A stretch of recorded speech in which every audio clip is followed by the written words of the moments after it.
разчистване на улиците, още от Антоанета Николова.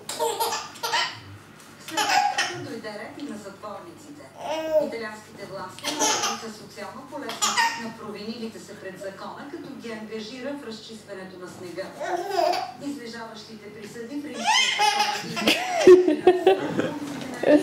в околностите на столицата бяха затрупани през нощта и хиляди хора останаха откъснати.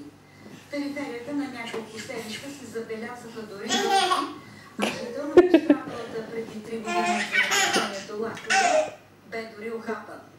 Обществените институции са затворени, движението по градовете без зимни гуми или вериги е забранено. Десетки тирове, превозващи провинции стока, останаха блокирани.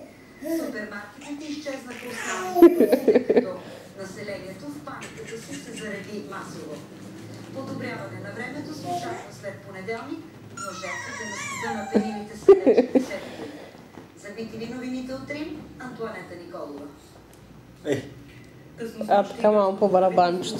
Законопроекта за кредитно споразумение с европейските партньори. Това ще позволи на страната да получи финансовата помощ от 130 милиарда евро и да избегне фалит. Още днес се очаква законопроектът да бъде внесен в парламента. Членове на кабинета подадоха оставки за значителното съкращаване на бюджетните разходи.